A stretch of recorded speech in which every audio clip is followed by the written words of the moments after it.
ว่าตู้ผ้านี่เรามักเจ้าเดียวนี่ฮะ แล้วหมักแห้งไหน ใช่ ยาเล่า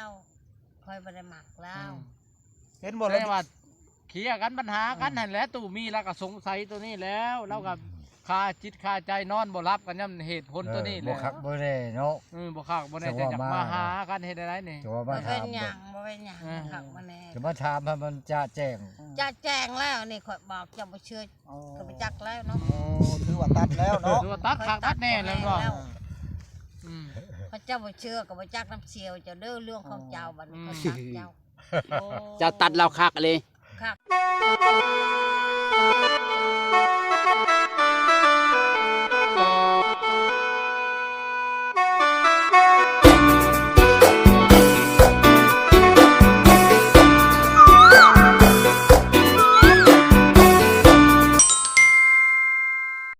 พวงไม่ได้พวงมาบาน ไปอยู่กลางบ้าน ดินกลางบ้านพุ่นแหละ เออ เนาะ เจ้าก็นอนถ่าเจ้าอยู่เฮือนบาดนี่ จะบ่มานอน เขาก็บ่มาน้องเขาก็อยู่ ไปนอนใช่จะไปนอนใช่ เขาก็อยู่เฮือนชาวแพรกเลย แต่ว่าตู้ผ้านี่เรามักเจ้าเดียวนี่ฮะ แล้วหมักแห้งไหน ใช่ ยาเล่าคอยบ่ได้หมักเล่า เห็นบ่ แส แล้ ดงว่าเคลียร์กันปัญหากันนั่นแหละตู้มีแล้วก็สงสัยตัวนี้แล้วแล้วก็คาจิตคาใจนอนบ่รับกันย่ำเหตุผลตัวนี้แห บ่ ละ คักบ่ได้เนาะ บ่คักบ่ได้จะมาหากันเฮ็ดได้นี่ จะว่า บ่ มา เป็ ถาน ม หยังบ่เป็นหยังหักมาแน่ จะมาถามให้มันจะแจ้ง จะแจ้งแล้วนี่ข่อยบอกจะบ่เชื่อก็ไปจักแล้วเนาะ โอ้ถือว่าตัดแล้วเนาะ ตัวตัดคักตัดแน่แล้วเนาะอืม พระเจ้าบ่เชื่อก็บ่จักน้ำเสียวเจ้าเด้อเรื่องของเจ้าบัดนี้เขาจักเจ้า เจ้าตัดเราคักเลย คักแล้วเนาะจนเว้าเรียบร้อยแล้ว ว่าคักตัดคักเลยมีจิตประมาใช่ บ่จักแล้วลาวเนาะคอยหันแล้วเลยได้ ยันแต่เราบ่แล้วแม่นบ่ แม่นบ่แล้วก็เรื่องของลาวแล้วยังมาก็มาแล้ว เอ้าคืออันได้เห็นในคลิปเจ้าลาว่าลาบ่ยอมป่าลาบ่ยอมหย่าเห็นได้บัดนี่ ให้เรามาเว้ากับข่อยแล้ว โอ้ ข่อยเจ็บปี โอ้ แล้ว เราบ่ยอมหย่าบ่ แล้วบ่ได้ยอมไหนตู้อะไรตู้คายแล้วบ่ยอม อันนั้นแหละข่อยตูหาชด กล้วยตู้ แสดงมา เรา เรา เป็นตู้หาชด มันชี้ชูชดอยู่นะ เอาแล้ว ตู้พายเปรียบมันค่อยตู้ชูชีบ่ แม่น อ๋อ ว่าตู้บ่ได้มีเข่าที่ชดอยู่ทางใดว่าตู้บ่ได้มีเข่านะเข่าให้ บ่ กู มี นึก ข่าวกับมันชูชี ชูชีเนาะแม่นแล้ว ขี้ดื้อ โอ้ ขี้ดื้อจะคอยก็ให้เวียกอะไรได้บ่ถึกประคอนขวดนี้ ประตูมีบ่ได้เว้าหยังเลยในแต่หัวบัดนี้ฮะ บ่ตู้มี ในแต่หัวแล้วบ่ บ่ได้หัวผู้สาวเว้าน้อยเนาะ เฮาบ่มักผู้ชายขี้ดื้อจักเขาบ่ได้ขี้ดื้อเลยเฮาเฮ็ดโลดเฮาตีเลยได้ โอ้ เจ้าสิกล้าบ่ตีเราบ่ เขาสิย่านบ่เว้ย โอ้แต่ว่าเว้าแต่ปากซื่อๆนะ แล้วเราไปใกล้แล้วผัดมันบ่มีคนผัดโดดกอดแล้วซะโอ้ย ค่อยบ่ปานนั้นดอกบ่พอ ยันแข็งแต่ปากคือเขาว่าเนาะ นั่นว่าคือซื่อๆหั่น บัดเห็นเราใจอ่อนซะ แล้วตอนนี้แหล้วมีปัญหาคาใจนั่น บ่หลายยันแต่เป็นโทษเจ้า ก็ไม่มีอันไม่ใช่เหี่ยวเพราะยังมีนั่นเล่าคาจิตคาใจเด่นนี่เล่าว่าคาตัวนี้แล้วอย่าว่า บ่ต้องคาดอกค่อยเว้าเขาเอง เราก็อยากสวงใจอะไรอยากฟังจากปาก ดักฟังจากปากผู้สาวนี่แหละ ว่าสิเว้าจังใดหั่นน่ะหรือไปมักตู้พายอีกหรือบ่ จังว่า กลับไปหาลีเก่าเลยบ่ว่า แล้วไปขึ้นจะเชียวแล้วก็แล้วแต่เขาก็บ่ฮู้จัก ยันคือแบบเขาว่าดนไผเก่าบ่เป่ามันก็ลุก คัน หัน ผู้อื่นบ่จักเด้อเธอน่ะบ่ได้ เธอที่บอกได้เนาะเธอที่บอกได้เล่าว่าไม่ใช่โอ้ลูกเจ้าว่าเธออีกนะ แล้วบ่ไทยอีก ค่อยเรื่องค่อยบ่มักเขาเอาไปแล้วเนาะ ตู้มีได้แต่หัว บ่ดูมีช่วงจิตช่วงใจแล้วบ่บาดนี่ เป็น นั่น ได้ช่วงอยู่บ่ ช่วงอยู่บ่ ตัดพิเศษแล้วตู้พายหำบ่เอาแล้วสิเอาแต่เจ้า ยันว่าเจ้าขัดสิ่งใดสิ่งหนึ่งแหละเจ้าต้องถามให้หมดว่าฉั ถอนได้มือนี่มาถอนได้นี่ แบบถอน ถอนให้มันช่วงได้ ก็ถามคือถามมันแล้วเราก็บ่มักเราอ่ะ บ่ได้มักแล้ว และช่วงอยู่บ่ใจเฉพาะใจเจ้าอ่อนช่วงอยู่บ่มื้อนี้ว่าเชื่ออยู่บ่ใจผู้สาวนี่หั่น จังว่า ฮะ เชื่อใจผู้สาวได้อยู่ เชื่อ บ่ อยู่บ่ใจผู้สาวว่ามัก ชาวว่าเจ้าเชื่ออยู่บ่ ก็เชื่อแน่บ่แน่หั่นแหละ เอาแล้ว ทำไมหรอกก็บ่เชื่อละ ทำไมมึงดูจะมักคอยจับเปอร์เซ็นต์ทำไมอีกทำไมอีกแล้วว่าให้ทำไม ผู้สาวว่าให้ถามอีกเจ้าบ่เชื่อตัวใดผู้สาวว่านั่นนี่ เจ้าบ่ นะ เชื่อตัวใด เชื่อว่าผู้บ่าวเก่าแล้วแหละมายืนยามทำข่าวอยู่เรื่อย เฮ็ดได้กับผู้บ่าวยังบ่จักเชื่ออยู่ไม่ใช่ ยันเรายังบ่แล้วแค่ เว้าได้ให้เราเชื่อใจเจ้าบาดนี่ มัดจำมันยัง เอ เว้า อ หยั สิ ง เว้าได้ให้เรา เราเชื่อ เจ้า เจ้า เชื่อแล้วก็ยาแล้วคอยบ่ได้มักลาวได้จ้ะคอยบอกเลยเด้ให้เขาบอก จะ หลา ขาย ท เทื่ อ อง ขึ้นอีก อืม ความจอบ คอยบ่ได้มักลาวเนาะ ถ้าบ่ได้มัก คอยยาแล้วคอยเลิกกับลาวแล้ว อืม คันเรามักคอยก็แล้วแต่กับลาว โอ้ แสดงว่าเอื้อยเหี่ยวเนี่ยเว้าแบบแจ้งๆหลายบาทนี่ เจ้าเจ้า หักเดียวใจเดียว นั่น แสดงว่ามันมักแต่ เราอยากมาก็มา ตู้มี เรื่องของลาวบ่ได้ขัดบ่ได้คลองบ่ได้ห่วงใจลาว แล้วมาก็เจ็บได้ ปากน้ำลิ้นซื่อๆบ่ได้มักเจ็บก็เจ็บเว้าก็เว้าหักคอยบ่ได้มักลาว โอ้แสดงว่าอยากมาล้มครับนำกันล้มได้มาลิ้นก็ลิ้นได้ แม่ หักแต่ว่าใจไม่ใช่เฮียเนี่ยบ่ได้มักเราแล้ว บ่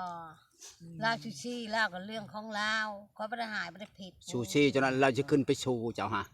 อืม ชูเขาก็ไล่นี่จังเคยรู้ ว่านุคนชูชีคอยย่านนี่คอยได้ อืม แลนขึ้นเฮือนงอก จีตีจะเว้าบ้านนี่แหละพ่อใหญ่แล้วก็มีเหตุผลของเราพ่อใหญ่พายก็ เออ อืม ผู้สาวผู้ใดก็เขาบ่มักดอกจังแล้วเขามักในนั้น ดึงแขงดึงขาเขาจับนั่นจับนี่เฮาเลยบ่มักเฮาบ่มักคนชูชีจับมันจับนี่บ่มักผู้ชายจะหน่อยโมโหตัวโชว์ไปจักหยัง อืม ไพ่โมโหเจ้าฮะ เออ เห็นอะไรตีหรือเปล่า ตีเขาดึงแขนนั่นนี่ได้เฮา ดึงแขนลากเขาโลดปาโถโหดอลิ ดึงแขนให้ได้ เลย จะ บ ดึง อกโลดเชียวเจ้าจะยกบอกก็บอกจะเฮ็ดให้ก็เฮ็ด ให้บอกไว้ได้ให้บอกไปได้เอา บอกอย่าโลดผู้ชายอย่ากับเจ้าละเชียวเอ้ยผู้ชายบ่มักนั่ง อ่า ผู้ชาวมักคอยให้บอกสิว่า ผู้ชายมักคอยแล้วสิ โอ้ย หวานด้วย เราบาหานว่าวได้เป็นยังไง ตู้ตู้ บาหาน นัก ว่า ปฏิกล้านะตู้ กล้าบ่บอก เป็นผู้หญิงหักใจผู้ชายเด้อสิ โอ้โหดอะ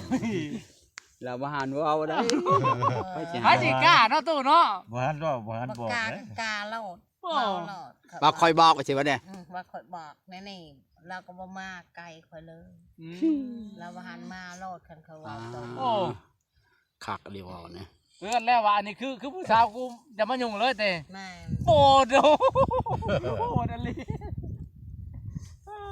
โดตู้เอ้ย แม่บ่มักก็ยังมา อืม ออกมา เขา ยัง เขาจะไปบอกเราจะไปห่วง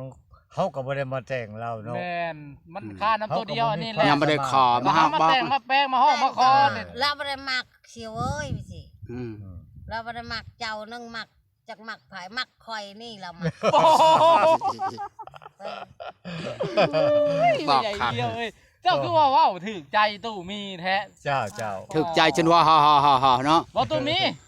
แป้งกามาหาบ่ได้ยากเลยแม่นบ่บัดนี้ถึกใจ แป้งกามาจนนาได้แท้ เอามาแล้ว ได้ มาแท้ๆได้แท้ ถึกใจก็ช่วงคืนพี่เจ้า ไว้ว่านมางวดหน้านี่สงสัยสิได้เสือดำมาลิแลคอยเบิ่งคักแล้วว้าวนั่นนี่ได้ ได้เลยซื้อมาไว้ในเรือน ฮะ ซื้อเลยบ่เดียวนี่ฮะ เสียก็ซื้อมาไว้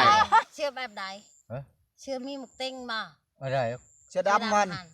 มีแล้วน้ำหมักติ่งเนาะ กับ ลูก มี ติ่ง เลย มักติงเขาหยิบบ่แม่นมักติงนั่นน่ะ มา เขาเอาแพรแล้วเห็นมักติงฮะ อันอยู่บอกแก้วหันหมึกติ้งหลุดเลยแล้วหมึกติ้งแบบนั้น แล้ว นะ บ่ คือ ดู เสื้อ บ่แก้วเดียวตลาดบ่อแก้วเดี๋ยวนี้มันแบบบ่อยากมีเลยเดี๋ยวนี้ครับ บ้าก็บ่มากก็ตัดใหม่ที่ตัดออกซื้อ มาตัดถึงแล้วก็ชื่อเลยเนาะ ซื้อ เขาอยากตัด หมดแล้ว อืม คันผู้บ่าวซื้อให้เนี่ยแบบไหนก็นงรถนา บ่ต้องถึกใจตู้ต้องถึกใจแน่ ถึกใจที่ว่าผู้บ่าวซื้อให้ของผู้บ่าวฮะ ขัด อั ขั น น นี้แหละตัวผู้บ่าวบ่อยากถือมา ซื้อบ่ ผู้บ่าว ถูกใจ ยังคัด ยันบ่ถึกใจ โตอันนี้แหละโตตู้พายนี่กับเจ้านี่มาหากันนี่ บ่ ผู้ ต้อ บ่าว ง จัง ขัด ว่า ดอกบ่ต้องขัดบ่ให้ขัด แล้วสิเว้านั่นได้ก็เว้าให้เราดีใจให้เราเอาของมาให้ ขัด เจ้า ค่อยไปใช้ก็อย่าว่าอย่าห่วงอย่าว่ามีว่าผู้ว่าบ่มีดอกไปเล่นเฉย อืม แต่ว่าเอื้อยเหี่ยวนี่เว้าให้เจ้าฟังบางเทื่อเราไปแล้วเจ้าสิคิดว่าไปหาผู้บ่าวหั่นนะ จะบ่ให้เจ้าน้อยใจ เอ ว่า อ สิ บ่ให้เจ้าน้อยใจ ต้องมีหมู่ชวนไปหักไปมีเวียกมีงานน่ะนะ เราว่าคันหมอลำเรื่องเราเสียอาหารก็ได้เราว่า ได้บ่มีปัญหา ฮับได้แม่นบ่ ค่อยบ่มีปัญหาเดี๋ยวค่อยคนบอกบางม่วนค่อยนะ แต่ว่า คะแน เข้าน ใจ บ่ แต่ว่าเข้าใจอยู่แม่นบ่ คะแนนว่าจะให้ผู้บ่าวกอดให้เราเห็น บ่ เออ เคยกอดดอก คันก่อนจะคนอื่นก็ได้เนาะเฮา คันบ่เห็นบ่ บ่เคยกอดจากเด้อหมอเลยก็บ่จักแฟงบ่ได้กลัวเนาะเจ้าแฟงก็คือกัดแล้วกันหมอเลยเนาะ เมาก็เต็มที่เลยเนาะตู่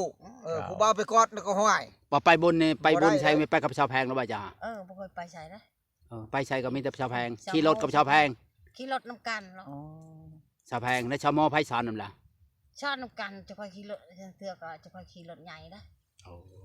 จ้างรถใหญ่เมาไปเลยนะ มันดีไปแบบนั้นแบบว่ามันปลอดภัยเฮา คันไปกับผู้บ่าววันอื่นปัดก็จะบ่เชื่อพ่อแม่บ่ให้ไปเนาะพี่น้องบ่ให้ไปนำ เพราะว่าไปรถใหญ่ปลอดภัยอย่างหนึ แต่ ง พอไปปีนั้นแม่สิเว้าได้ อืม ไปบุญศิวไลนั่นแหละผู้บ่าวเมืองโทมหันชวนเมื่อ เพราะว่าเมืองภูมิ ชวนเมื่อแล้วก็จะบ้านตะก้อยก็ชวนเมื่อไปผู้เช้าเมื่อค่ะว่าจะคอยสิเมื่อชง อ่า แต่เมื่อชงแล้วฮอดหนทางแหละก็เจ้าแปดมีคนมาลัดใหม่อีกจะคอยยานตะขานั้น มารับชมเจ้า มัน รับเห็นอะไร ลัดพระจักเนาะเขาอยากตีกันเขาประจักเขาก็ประจักเนาะเขาอยากญาติกันก็ประจักตอนนั้นฮะแล้วก็เจ้าข้อยก็ลบคืนพ่อแม่เอ้ยน้องจะคอยหายเห็นกับเจ้าลัดหน้าลัดตานี่จะเข้าเจ็ดในใดประจักเนาะ อ๋อ แล้วเจ้าข้อยก็ญาติเลยแต่ว่าบ่กล้าไปนังนี่ เออ บ่ปล่อยไปนังเขาก็บ่ปล่อยไปนังนะไปบุญไปชินก็ไปแล้วคนเฒ่าบัดนี้พ่อแม่บ่ไปเอ้ยน้องบ่ไปก็ไปบ่ได้